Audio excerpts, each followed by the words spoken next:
pero muy buenas noches para todos y para todas. Bienvenidas y bienvenidos a este espacio de formación en el marco del Segundo Congreso Internacional de Psicología Online 2020. Mi nombre es David Bonilla Macías, psicólogo y director del Segundo Congreso Internacional de Psicología.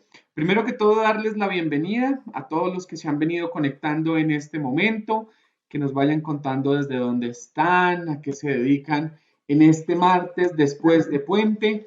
Agradecerle a todos nuestros patrocinadores, a la Universidad del Bosque, a Conexiones Consultorías, que son los que se unieron para hacer que este proceso fuera posible, al octavo Foro de Guías de Intervención y Desarrollo Tecnológico en Salud Mental y Enfermedades Crónicas y a la Unidad de Educación Continuada de la Facultad de Psicología y de la Universidad del Bosque. A todos ustedes, gracias por estar aquí. Bienvenidos a este espacio hoy con una invitada de esas mujeres expertas en clínica, de esas mujeres que lleva mucho tiempo investigando y creando conocimiento para todos nosotros. Doctora Clemencia de la Espriella, muy buenas tardes, ¿cómo está? ¿Cómo estás? Buenas noches a todos y todos los asistentes del segundo congreso. Encantada de estar con ustedes y poder transmitir algo de lo que hemos aprendido. Doctora, muchas gracias. Bueno, hoy nos va a acompañar usted con una conferencia llamada La práctica basada en la evidencia para el manejo del trauma psicológico, actualidad y mirada al futuro. Creo que es uno de los temas motivo de la pandemia que más nos interesa, que seguramente van a haber muchas situaciones asociadas a este concepto en los días venideros, ¿cierto, doctora? Sí, por supuesto que sí.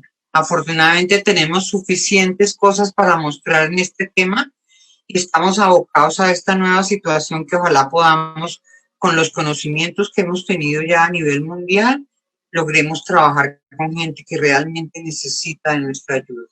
De acuerdo, doctora. Bueno, doctora, ¿y desde dónde viene ese interés de trabajar en el trauma psicológico? ¿Cuánto tiempo lleva usted trabajando en este tema? Pues no mucho, ya ves, no mucho porque mi formación ha sido cognitivo-conductual. Durante toda mi carrera, toda mi vida he sido docente, he investigado y hago clínica en cognitivo-conductual. Y hace como 10 años para acá, 11 años para acá, empecé a trabajar con la terapia EMDR, ¿sí? Una terapia que está eh, dirigida y diseñada para trabajar el trauma en adolescentes, en niños, en jóvenes y en adultos en multitud de situaciones.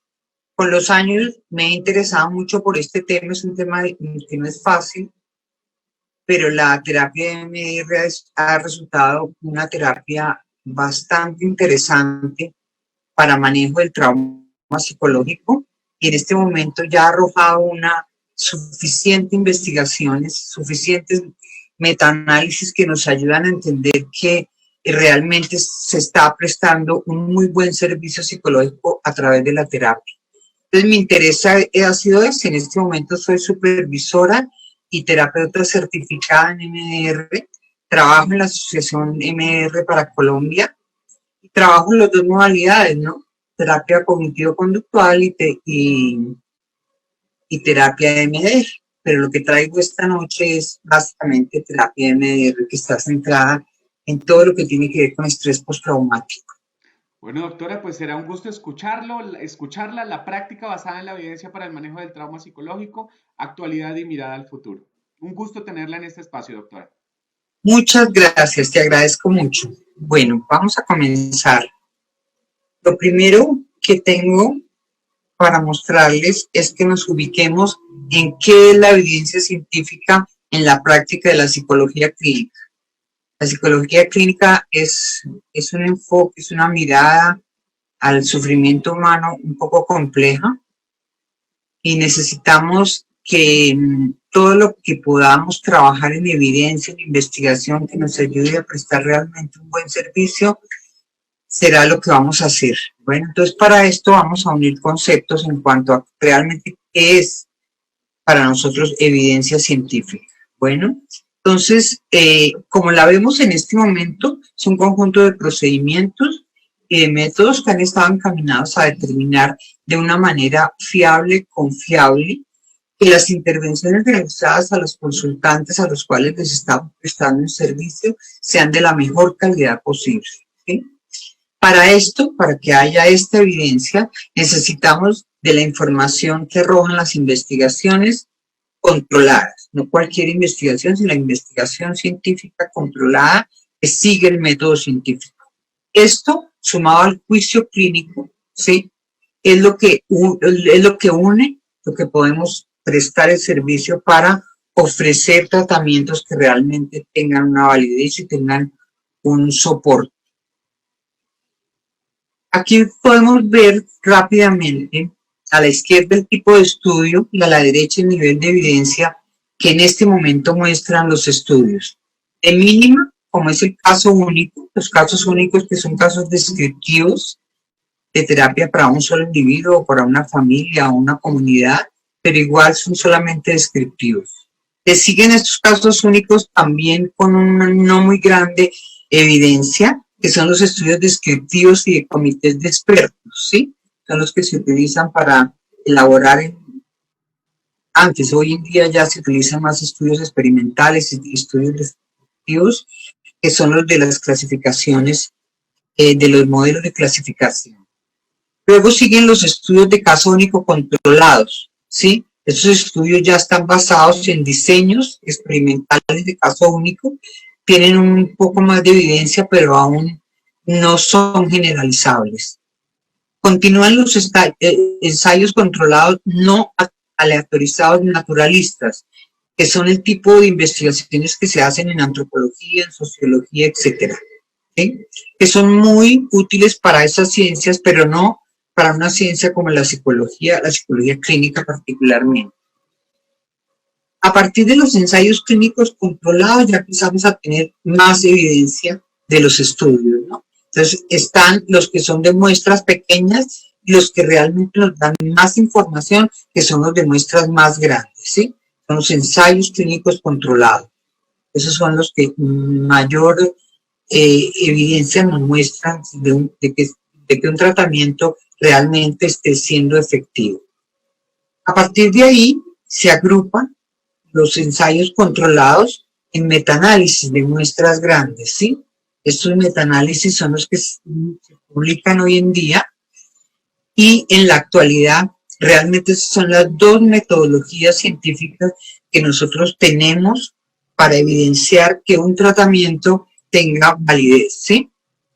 Como les decía, los ensayos clínicos controlados de muestras grandes y los metaanálisis, que son aquellas publicaciones que reúnen todos los metaanálisis sobre un tema. Bueno, las guías clínicas, vale la pena hablar de las guías clínicas porque afortunadamente en este momento para los clínicos, particularmente en los países desarrollados, Estados Unidos, Europa, etcétera, Asia, han desarrollado guías clínicas que nos permiten a los clínicos conocer de primera mano cuáles son aquellos tratamientos que podemos poner en práctica para nuestros consultantes. Están editadas por organizaciones internacionales de salud, por agencias gubernamentales, por asociaciones profesionales como las de España. Mejoran realmente la calidad porque agrupan. Ahora miramos las condiciones que se necesitan para las guías clínicas y son instrumentos que realmente ayudan para el conocimiento y ayudan para la práctica clínica. Los aspectos que debemos tener en cuenta para las guías clínicas son, por una parte, que sea muy claro los alcances y objetivos que se pretenden con las guías. El grupo de trabajo deben ser expertos clínicos, metodológicos y estadísticos, ¿sí? Se hacen como cualquier investigación seria la formulación de preguntas clínicas y se seleccionan aquellos metaanálisis y aquellos trabajos que realmente hayan mostrado evidencia científica a lo largo de todo el mundo, ¿sí? Se formulan recomendaciones, una vez se hacen esta selección, se formulan recomendaciones, claves para facilitar la implementación de estas guías y se mandan estas a una revisión externa y edición. Eso en cuanto a las guías clínicas, ¿no? Tiene sus inconvenientes, más adelante vamos a hablar un poquito de eso, pero en este momento miremos además, que sería el último punto, las revisiones sistemáticas de la literatura. Es decir, ninguno de las metodologías anteriores, los ensayos controlados y las metaanálisis y las guías clínicas necesitan de todas maneras revisiones que sean de la literatura, que sea reciente, que sean en revistas que sean indexadas, que agrupan los estudios que reúnen toda la evidencia empírica sobre un tema, ¿sí? Perdón. En este aspecto, hay dos páginas en Internet que nos pueden servir para buscar aquellos metaanálisis que realmente han demostrado por su seriedad, por su análisis estadístico, que funcionan como un referente de tratamientos empíricamente validados. Son la página de colaboración Cochrane y colaboración Campbell. Cualquiera por ese nombre únicamente las pueden encontrar en Internet. Allí, repito, encuentran metaanálisis que se han publicado en todo el mundo. Está actualizado. Hay que dedicarle un poquito de tiempo para realmente encontrar ahí lo que necesitamos, porque estos agrupan todo lo que es salud, inclusive medicina y otras ciencias. ¿Cuáles son los elementos mínimos que debemos tener en cuenta para que un tratamiento o unos tratamientos, un conjunto de tratamientos realmente avalen el hecho de que sí están sirviendo para distintas poblaciones con seriedad? ¿Sí? Lo primero es la cantidad y el tipo de investigaciones controladas que se han hecho. Es decir, 1 o 2 estudios controlados no son suficientes, pero por algo se empieza. De todas maneras, hay muchos, en este momento, muchos tratamientos, muchas técnicas, muchos modelos de intervención que están trabajando por tener esas investigaciones al día y por tener esos estudios al día, ¿sí? Dentro de los mismos metaanálisis es importante tener en cuenta 3 conceptos que son claves para determinar si el criterio, son los criterios para determinar si efectivamente nos van a servir o no. Uno es la fuerza del efecto, 2 son los mecanismos de acción y derivados de los mecanismos de acción estarían los ingredientes activos, es decir, qué técnica o qué técnica de las que se está utilizando en esos tratamientos realmente tiene un impacto para cambiar la conducta problema. Miremos rápidamente la fuerza del efecto del tratamiento. Es la importancia y la capacidad relativa que tiene un tratamiento para modificar y tener repercusión en una conducta problema, ¿sí? Esto se mide, estos efectos se miden. Hay varios mecanismos estadísticos para medirlos.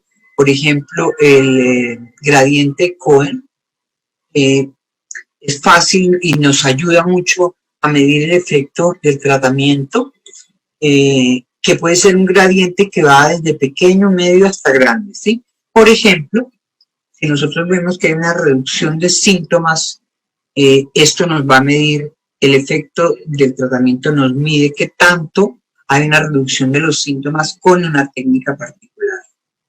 Bueno. Y los mecanismos de acción de las intervenciones psicológicas. Aquí no ha sido fácil, es un camino difícil el de identificar los mecanismos de acción. Estos son los componentes elementales, básicos de una intervención. Es decir, si una intervención tiene varias técnicas y esas técnicas tienen algunos componentes, los mecanismos de acción, identificar esos mecanismos de acción a través de la investigación es lo que nos va a sentar las bases para darnos cuenta de que un tratamiento realmente está funcionando, ¿sí? Entonces, las estrategias de intervención para modificar las conductas problemas son aquellas cuyos mecanismos de acción están dirigidos a las variables causales de dichas conductas. Cuando esto es así, la investigación ha demostrado que esto es así, podemos decir que estos mecanismos de acción de verdad están atacando sobre el verdadero problema, que son las variables causales de los problemas. Estos dos elementos se tienen en cuenta y en los metaanálisis deben estar esos dos ingredientes, ¿sí? No es tan difícil, es interesarse un poco por algunos términos estadísticos que no son tan complejos como uno cree. Yo era bastante reacia a la estadística, sin embargo, con el tiempo me empecé a interesar. Me parece que es una manera interesante de leer los resultados de ciertas investigaciones, y hoy en día no soy ninguna experta, ni muchísimo menos, pero me parece menos complejo leer y llegar a conclusiones. Y ayuda bastante, porque los clínicos no debemos alejarnos de la investigación. Bueno, ahora miremos qué no es evidencia científica en la práctica de la psicología clínica. Les traje aquí algunas reflexiones. Que los psicólogos o psiquiatras o algún profesional de la salud manifiesten que los tratamientos que ofrecen en su consulta o a sus consultantes están basados en evidencia. No es suficiente que ellos lo digan, ¿sí? Que los entrenadores que ofrecen un taller o un curso o un profesor que lo enseña en su cátedra sostengan que los tratamientos que tienen evidencia, que dichos tratamientos o algunos de los que ellos exponen tienen evidencia, sin mostrar la fuente de la cual provienen estas afirmaciones. Bueno, lo otro es el material que se publica. Hoy en día todos sabemos que estamos sobresaturados de información. Filtrar la información buena a veces no es tan sencillo. No todo lo que se publica tiene fundamentos científicos. No todo lo que se publica en Internet. Internet es un mar de conocimientos donde, si uno no aprende a filtrar qué es lo adecuado y qué no es lo adecuado, va a consumir información que no nos va a ser útil, ¿sí? Por último, una reflexión que también creo que vale la pena es que así un consultante considere, o un cliente o un paciente considere que su tratamiento fue efectivo, eso no garantiza que ese tratamiento tenga una evidencia, si esté basado en evidencia. Además de eso, yo creo que es bueno aclarar que la evidencia científica no es verdad absoluta, ¿sí? La ciencia no tiene la verdad absoluta. Siempre hay un margen de error y siempre hay un nivel de incertidumbre. No vamos a tener la verdad completa. Y la ciencia, el método científico, no pretende tener la verdad absoluta, ¿sí? La práctica basada en evidencia tampoco garantiza que un profesional sea idóneo y sea íntegro para aplicar una técnica, ¿sí? Hoy en día, las personas debemos demostrarle a nuestros consultantes que hemos estudiado y que nos hemos preparado para aplicar una técnica, para aplicar un procedimiento, ¿sí? Entonces, el método científico no es perfecto, pero en este momento no tenemos otra alternativa, ¿sí? Consumimos el método científico porque es la mejor alternativa, ¿sí? Y es lo que más nos puede dar garantía para ofrecerles a nuestros consultantes algo que creemos y consideramos y hemos probado que sí funciona. Obviamente que nosotros, como país en desarrollo, tenemos unas limitaciones, y eso también los consultantes deben saber que tenemos limitaciones, que nosotros, las evidencias que nosotros consumimos en nuestros artículos, en nuestras terapias, etcétera, son de otro país. Esa es una limitación grande porque no están probados en la cultura nuestra, ¿no? Bueno, con todas estas consideraciones sobre qué es método científico, qué son los tratamientos y de dónde salen la evidencia de esos tratamientos, entremos en el tema del estrés postraumático. Lo primero es dos temas rápidos sobre la clasificación. Una es el DSM-5, que consultamos todos, ¿sí?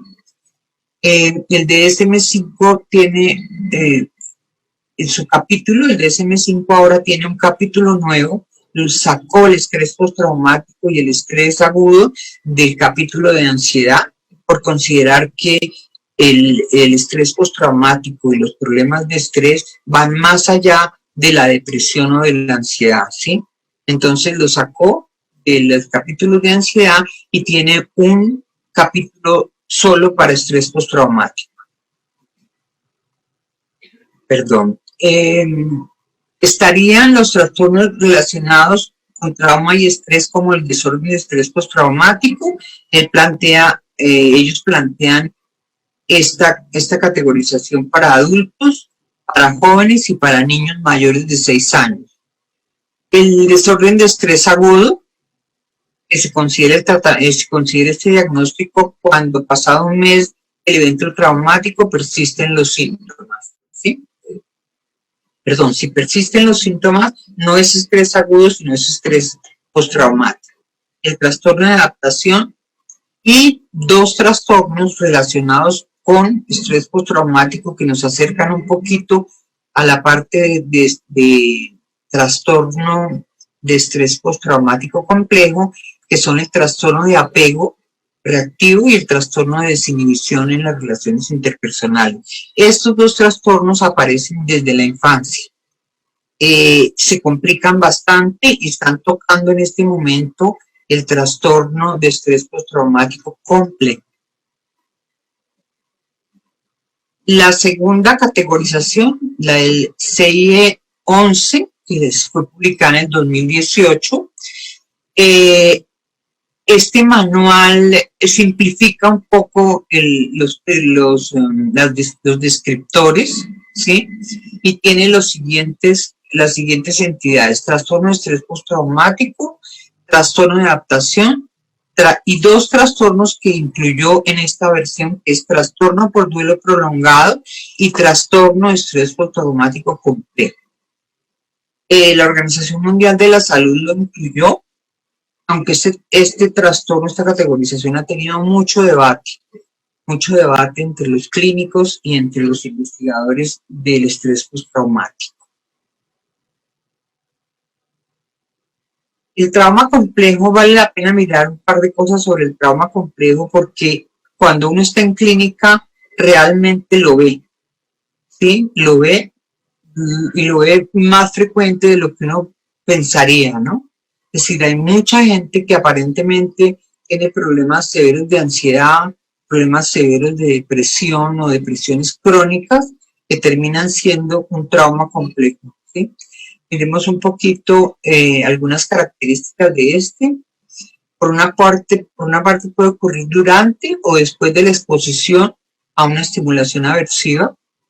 Los niños, los adolescentes y los adultos expuestos al trastorno de estrés postraumático complejo manifiestan alteraciones psicológicas que no están descritas en el trastorno de estrés postraumático simple.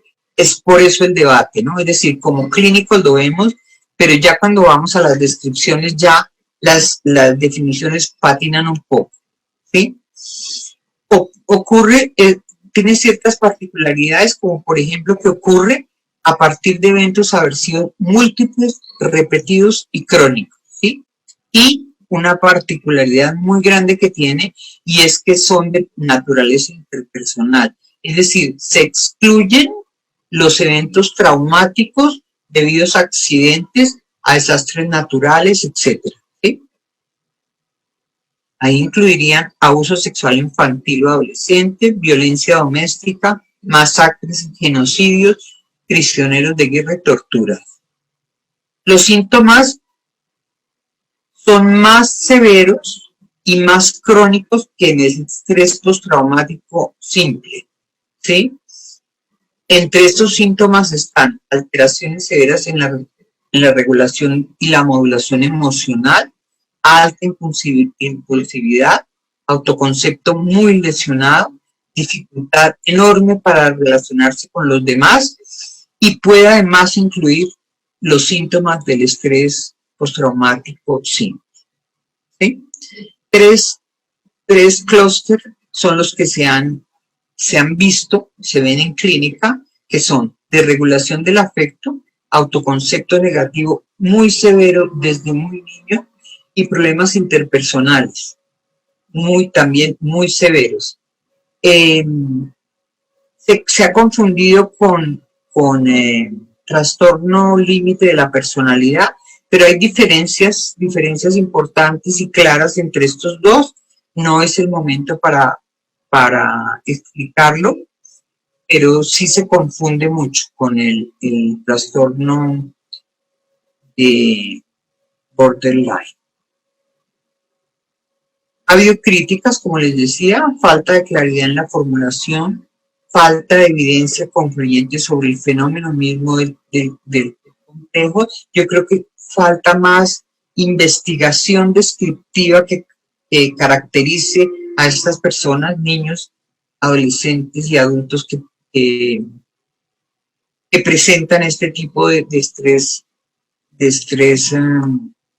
postraumático complejo. Bueno, vamos a la información sobre terapias recomendadas en este momento y avaladas para estrés postraumático en adultos, adolescentes y niños. Vamos a comenzar primero con adultos, ¿sí? Con el tratamiento para estrés postraumático, que están avalados en la actualidad por diferentes organizaciones. Más adelante miramos cuáles son. Bueno, hay varias categorías. La primera categoría para adultos que tienen una fuerte recomendación, ¿sí? Por el número de metaanálisis que se han hecho, por los resultados clínicos, etcétera, son 4. La terapia de procesamiento cognitivo, la terapia MDR, la terapia cognitiva para el trastorno de estrés postraumático y la terapia de exposición prolongada. Todas las 4 terapias son terapias centradas en el trauma, es decir, no son terapias que van a tocar el trauma por un lado, que van a ser, digamos, narrativas por otro lado diferentes al trauma, reconstruir la vida de la persona traumatizada. No. Las 4 terapias avaladas en este momento para adultos, todas están centradas en el trauma. Y de estas 4, 3 son del modelo cognitivo conductual. ¿Sí? La certeza, de acuerdo a lo que yo revisé, es posible recomendar confiablemente estos tratamientos con la expectativa de que los resultados son positivos. Y eso es una gran garantía para un clínico. El siguiente nivel es la recomendación estándar, que incluye las siguientes terapias. Terapia cognitivo-conductual sin centrarse en el trauma. Terapia cognitivo-conductual de grupos centrada en el trauma. Y terapia cognitiva conductual por internet centrada en el trauma. Ha aumentado mucho la investigación en la terapia por internet en los últimos 10 años. En los últimos 5 años. El siguiente nivel sería la recomendación de intervenciones con evidencia emergente. Ellos llaman evidencia emergente aquellas que no alcanzan a los otros niveles, pero que ya están presentando mucha investigación, que están presentando metaanálisis, que serían la terapia de pareja cognitivo-conductual centrada en el trauma, la terapia cognitivo-conductual individual y en grupo centrada en el trauma, la reconsolidación de las memorias traumáticas, las sesiones individuales con terapia cognitivo-conductual, la terapia de realidad virtual y la terapia de exposición escrita. La mayoría de estas con una tendencia evidente cognitivo-conductual, ¿no? Por último, estarían las terapias con evidencia insuficiente, es decir, son terapias que no se recomiendan en este momento, ¿sí? Son 14 tipos de psicoterapia que no implican, dicen los autores, no implican que no sean terapias efectivas, pero aún no tienen el nivel de investigación que nos permita ponerlas en los otros niveles. ¿Sí? Entonces, estas serían las terapias recomendadas. Miremos los ingredientes de cada una de estas terapias, es decir, las técnicas de los 4 tratamientos recomendados en primera línea para estrés postraumático. En la terapia de procesamiento cognitivo contempla las siguientes técnicas: psicoeducación, diálogo socrático, hojas de trabajo cognitivo, dar y recibir cumplidos, manejo de la evitación cognitiva y proporcionar cosas agradables no contingentes a sí mismo. Todas técnicas muy conductuales. La terapia cognitivo para estrés postraumático tiene las siguientes técnicas: formulación de caso individual, reconstrucción de las tareas de la vida, descubrimiento guiado, experimentos conductuales, actualizar las memorias traumáticas, entrenamiento en discriminación con disparadores de reexperimentación y visita al lugar del evento. La terapia MDR tiene las siguientes técnicas: habilidades de regulación emocional, obtener blancos en los elementos perceptuales de significado negativo, o sea, creencias negativas, respuestas emocionales y sensaciones corporales, creencias positivas, desensibilización a través de movimientos oculares, escaneo corporal y, por último, procesamiento del futuro. Y la terapia de exposición prolongada tiene las siguientes técnicas: psicoeducación, respiración calmada, exposición en vivo, exposición en imaginación y procesamiento post-exposición. Los elementos comunes en estas 4 terapias, porque tienen elementos comunes, ¿sí? Son los siguientes en adultos. Estamos todavía en adultos. Primero, las 4 incluyen las condiciones relacionadas con el trauma, es decir, no es que el trauma se mire por un lado, no, de frente al trauma, ¿no? Las cogniciones relacionadas con el trauma trabajan con la activación de la memoria traumática y abordan la evitación experiencial. De alguna manera, unas con un estilo, otras con otro estilo, pero todas tienen estos 4 elementos que las definen. Curiosamente, ¿no? Curiosamente, porque igual en la terapia de MDR pues no es solamente conductual. Bueno, las investigaciones sobre eficacia de la terapia cognitivo-conductual creo que no tienen necesidad de presentarse, ¿sí? El modelo cognitivo-conductual ha tenido una tradición de 50 años de investigación sin interrupción, ¿sí?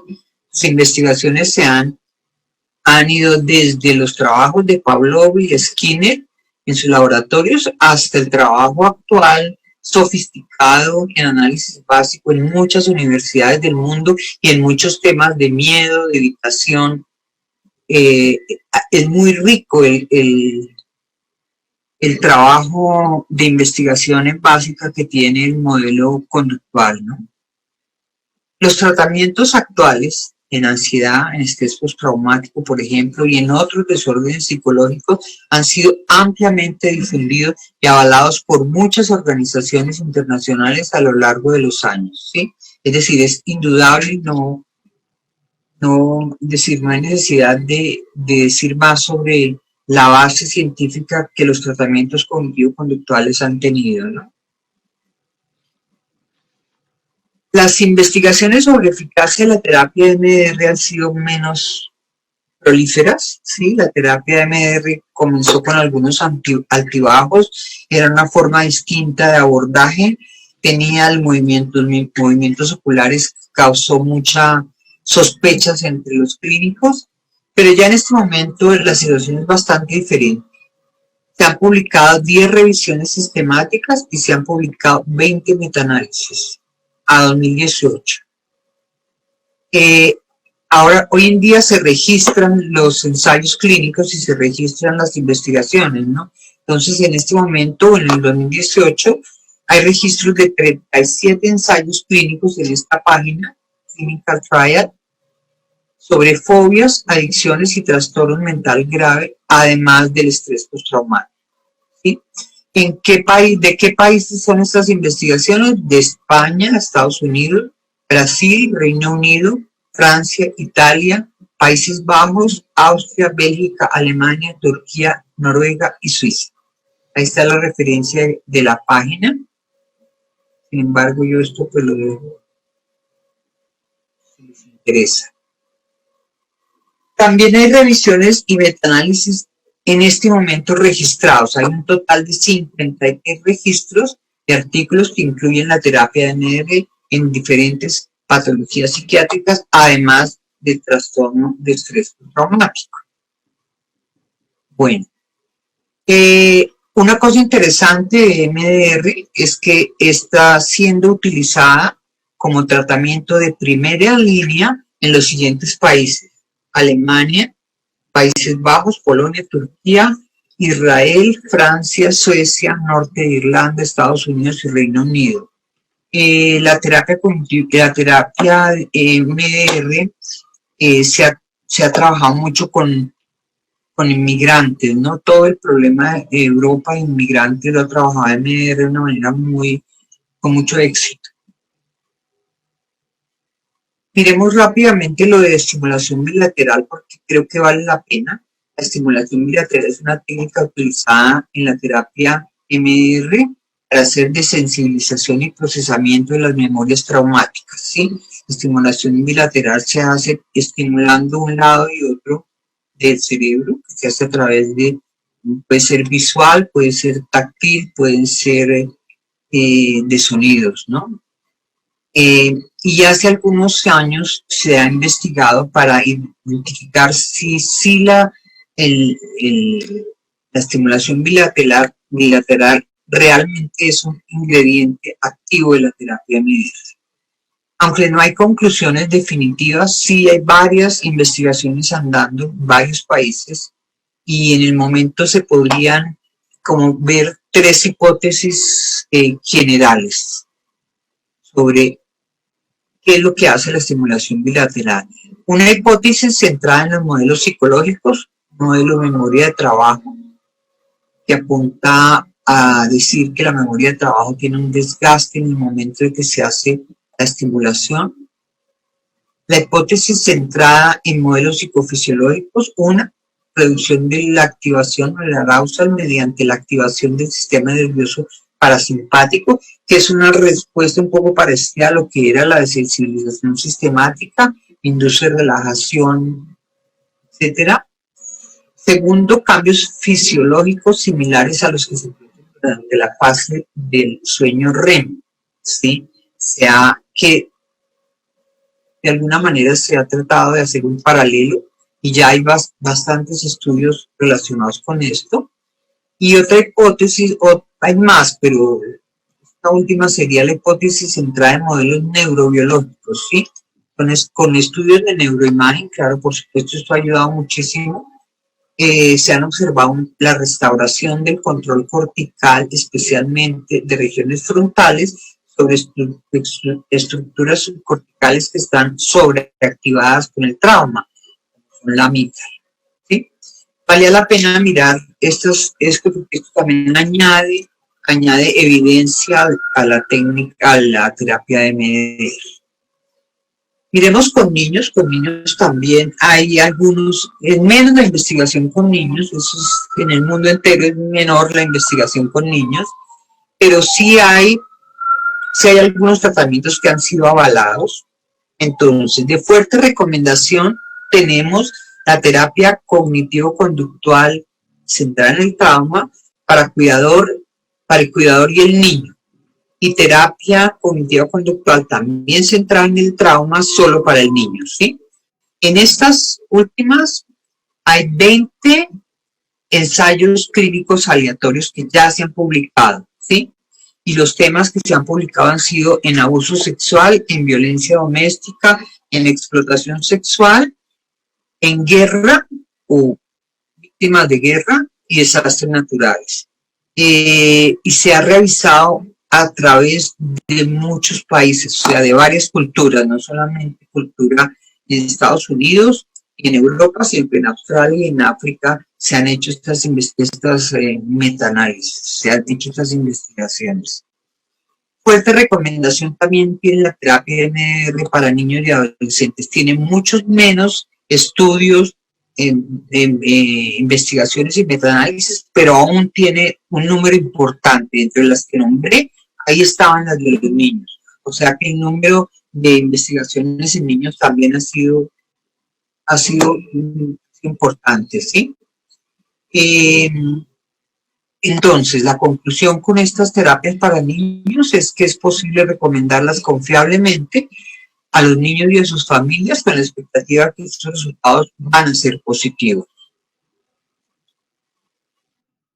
Luego vienen las intervenciones con evidencia emergente, aquellas que han tenido algunos estudios pero no los suficientes, que es la terapia cognitivo-conductual de grupo con niños, la cual tiene psicoeducación grupal y fortalecimiento de la relación padre-hijo, ¿sí?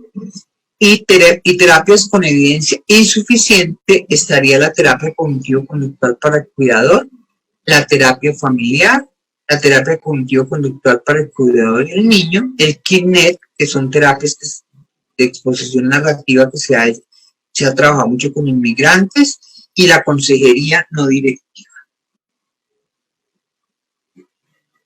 Bueno, igual hay algunas limitaciones, ¿sí? Que vamos a mirar, es decir, un considerable número de personas con trastorno de estrés postraumático, tanto adultos, adolescentes como niños, no responden al tratamiento. Desafortunadamente, esto no se publica con la frecuencia que debería publicarse, ¿sí? Algunas personas muestran muy poco o ningún cambio. No sabemos exactamente qué tipo de personas no muestran cambio después del tratamiento, ¿sí? Entonces, esto no lo conocemos y al desconocerlo, estamos un poco a ciegas con eso. Otras personas quedan con síntomas residuales, o sea, no terminan totalmente de manejar los síntomas y pueden volver a presentar un diagnóstico de estrés postraumático después de haber mostrado mucha mejoría. No sabemos esto. Desafortunadamente, repito, debían publicarse, pero no se publican. En cuanto a los metaanálisis, hay también críticas porque hay heterogeneidad en los estudios incluidos, es decir, uno ve heterogeneidad en cuanto al sitio, a la edad, demasiada heterogeneidad y entonces la comparación ahí muchas veces no funciona. Segundo, no todos los ensayos se publican por resultados negativos o porque no son esperados, ¿no? Entonces eso, repito, esa es una falla que lamentablemente tenemos que sí debíamos mejorar. Muchas guías clínicas han sido criticadas. Yo personalmente conozco varias guías clínicas publicadas en Colombia y no solamente en Colombia, en España, en otros países conozco varias. Me parece que es lamentable que le pongan el nombre de guía clínica porque son como resúmenes de terapias que cogen de aquí y de allá y las publican como guías, ¿sí? A mí lo que me parece un poquito preocupante es que los entidades gubernamentales en nuestro país publiquen ese tipo de guías, sobre todo con el nombre de guías, ¿no? Yo creo que les pueden poner otro nombre, ¿sí? Pero no poner guía clínica porque uno, y a veces los estudiantes también le muestran a uno las guías y dicen, mira, aquí hemos conseguido esta guía. Y uno sabe que esa guía no reúne, pero ni la mitad, ni una mínima parte de los requisitos que debían reunir las guías. Entonces uno tiene que ir con cuidado con eso, ¿no? Ahora, claro, hay guías de guías. Hay guías, por ejemplo, que son copias de otras guías. Hay una guía en México que es interesante y es la copia de varias guías, pero me parece que fue un buen trabajo, una recopilación interesante, pues para niños y adolescentes. Me pareció que estaba bien, un grupo de psiquiatras en México lo hizo. Pero bueno, esas son excepciones, ¿no?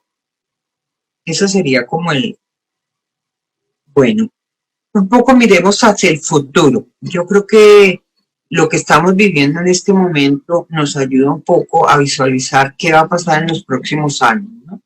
Es indudable que todos los ojos de los profesionales de la salud están en este momento puestos en los resultados de la pandemia. ¿Qué va a pasar con la salud mental después de la pandemia? Pues no es muy difícil no predecir qué va a pasar. Sabemos qué va a pasar, ya hay resultados. Ya tenemos investigaciones, ya tenemos estudios descriptivos, por supuesto, que nos están diciendo, ahora en diciembre salen varios en España, sobre los resultados de salud mental en niños, adolescentes y adultos. Es muy preocupante. Y la salud mental en el personal sanitario. Entonces, ahí es decir, ya ahí tenemos un futuro casi asegurado de trabajo con este tipo de consecuencias. La necesidad de que los tratamientos con evidencias sean asequibles a los psicólogos clínicos y a los psiquiatras clínicos, es decir, porque los tratamientos con evidencia empírica se quedan en otras, se quedan en unas instancias que son a veces inalcanzables para los clínicos, ¿no es verdad? Nos llegan, pero si nosotros los buscamos, los compramos y los adaptamos, ¿no? Los tratamientos validados deben llegar a los pacientes, esa es otra, claro, si no llegan a los clínicos tampoco llegan a los pacientes, ¿no? Y esto ocurre, según leí, no solamente en los países pobres, que se supone que es donde no nos llegan ese tipo de cosas de última generación, etcétera, sino que en los países ricos también está ocurriendo lo mismo. No llegan los tratamientos con evidencia empírica a los pacientes, ¿sí? Bueno, hay otro punto que se nos viene para un futuro, ya hay investigación en esto, que es la telemedicina y la terapia online. Creo que ya muchas razones, no es solamente la pandemia lo que ha llevado a esto, yo creo que el desplazamiento de la gente en las grandes ciudades, eh, la facilidad de tener un contacto que sea más económico en todo sentido a través de Internet, pues eso yo creo que se viene, aunque haya gente que no le guste, ¿no? Gente que siente que no es lo mismo. Sí, definitivamente no es lo mismo que tener a la persona enfrente, pero cuando hay personas cuya opción no es sino esa, pues creo que es una buena opción, ¿no? Lo otro que también es muy importante es la posibilidad de que a partir de esos tratamientos que han demostrado evidencia empírica, nosotros podamos flexibilizarlos para diseñar tratamientos personalizados. ¿Sí? Todos los pacientes son distintos, todos los consultantes son distintos. 3 personas, 4 personas con estrés postraumático tienen historias totalmente distintas, abordajes totalmente distintos. Entonces, manualizarlos no es una cosa sencilla, no va a funcionar, eso funciona para las investigaciones grandes, pero para el consultorio de uno que maneja muchas complejidades no funciona, ¿sí? Hay que hacer la adaptación, ¿sí? Y lo último, indudablemente, es la necesidad de que sean divulgados y diseminados los tratamientos, pero para todos los psicólogos de todo el mundo, ¿no? Debería ser una cosa además gratuita, creo yo. Los ministerios de salud de los diferentes países deberían tomar eso y los tratamientos que han demostrado que funcionan en muchas culturas, que son válidos, pues mostrarlos, publicarlos, etcétera. Bueno, yo creo que hasta acá los acompaño. Esta fue una pasada por un paseo por los tratamientos en estrés postraumático, una entidad que es bastante dolorosa para los pacientes. Creo que esto nos puede ayudar mucho a entender que si tenemos a la mano, podemos tener a la mano cómo ayudarlos. Bueno, les deseo muy buenas noches. Están las referencias, están las páginas web donde se puede consultar, etcétera. Muchísimas gracias por su atención y que tengan muy buena noche. Doctora Clemencia, muchas gracias. Gracias por su presentación, realmente pues muy oportuna en estos momentos de crisis. Yo quisiera no dejarla ir en este momento porque sé que ya estamos ahora para la siguiente conferencia. Como quiera. Quisiera preguntarle, en estos días he escuchado y incluso se ha convertido como en una conversación en los medios de comunicación y demás, y es que todo el mundo va a salir con un trauma de esta pandemia, que todas las personas van a salir con una dificultad con esta exposición que usted nos acaba de hacer, me gustaría escuchar su opinión frente al tema y entender cómo realmente podemos aclarar un poco ese concepto para las personas que nos están escuchando. Y voy a leer un par de preguntas acá. Te contesto primero Bueno, esto. si quieres esa y te leo la siguiente. ¿Con qué poblaciones y con cuál problemática se han aplicado la terapia de MDR en Colombia y cuál ha sido la experiencia en términos de su efectividad? En Colombia se ha aplicado, en este momento tenemos un grupo de terapeutas que han sido certificados, ¿sí? Y que están certificados como terapeutas, como supervisores y como facilitadores para entrenamiento de la terapia MDR.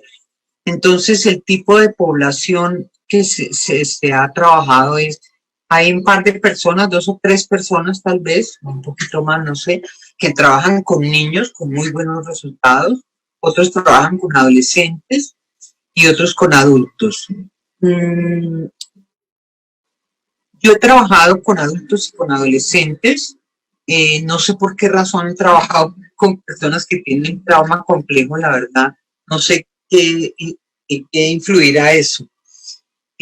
Pero esa ha sido mi experiencia. No son terapias cortas, son terapias en el sentido de que son casos complejos, entonces los casos complejos tienen terapias complejas, largas, con altibajos, etc. Y los casos sencillos, que no son de estrés postraumático, sino son de eventos negativos de la vida, ese es otro abordaje interesante. Eh, Se trabajan muy bien y y, y muy rápidamente, porque no es una terapia larga. Pero repito, los casos complejos son complejos y las terapias a veces no son tan rápidas. De acuerdo. Bueno, Lo que doctora. tú me decías de lo que pueda pasar, la verdad, cortico te lo va a contestar. Yo creo que las personas más en riesgo son las personas que antes de la pandemia ya tenían dificultades emocionales de algún tipo. De acuerdo. Eso yo creo que son las personas de más alto riesgo, ¿sí? Los niños creo que van a salir muy lesionados, porque los niños ya van a completar casi el año de no tener colegio. Entonces, ahí me parece que esa es una población muy sensible, esa es una población que a mí me preocupa mucho, la de los niños y los adolescentes, ¿sí? Porque eso implica muchas veces violencia intrafamiliar, separaciones, divorcios, y el hecho que el niño no está socializando, ¿no? Entonces, esa población a mí me preocupa. Y la otra es, evidentemente, las personas que ya entraron a la pandemia con algún tipo de trastorno o algún tipo de alteración emocional, seguro que se van a disparar con esto. De acuerdo con usted. Bueno, pues doctora, aquí hay como varios comentarios, le agradecen frente a su ponencia, muchos reconocimientos frente a lo oportuno que es este tema en un marco de una pandemia como la que estamos. Una última pregunta, doctora, y ya para dejarla ir a Sí, descansar. señor. ¿Qué nivel de aceptación tiene en la comunidad científica la logoterapia y las terapias de tercera generación? Bueno, la logoterapia no conozco mucho, sé que he tenido, logoterapia me dijiste, ¿no? Sí, señor. La pregunta de logoterapia. Logoterapia, yo he sentido que hay un poco de prevención con la logoterapia, pero puro a nivel informal lo puedo decir. Yo no me consta ni la conozco a fondo ni nada, entonces no puedo decir más nada. Y de la terapia de tercera generación son terapias que están dando excelente resultado a nivel clínico. Hay un tema y es que no tienen el tiempo para tener las investigaciones, ¿sí?, suficientes para que empiecen a competir, por decirlo de alguna manera, con estas otras que acabo de nombrar, Claro. ¿sí? Entonces, no, ellos son muy nuevas, realmente son muy nuevas, tienen investigaciones básicas y eso es muy importante porque las terapias de tercera generación están en el colchón de toda la investigación en, en terapia de la conducta y en conductismo, entonces, pues van bien, yo creo que van bien y clínicamente a mí me encantan muchas de las técnicas de ellos y el abordaje de ellos y la visión de ellos de salud mental me gusta mucho. Perfecto. Bueno, doctora Clemencia, pues ha sido un gusto escucharla durante este tiempo, agradecerle por hacer parte del segundo Congreso Internacional de Psicología Online y pues esperamos poderla tener pronto en estos escenarios y poderla Y invitar gracias. de otras Te maneras. agradezco mucho y una feliz noche para todos. A ti, un abrazo gigante, feliz noche. A todos los que están conectados en este momento, les vamos a pedir que no se desconecten. En este momento se está conectando la doctora María Angélica Cujiño con otra conferencia de esas que tanto nos gustan. Así que regálenos 2 minuticos y ya estamos con ustedes.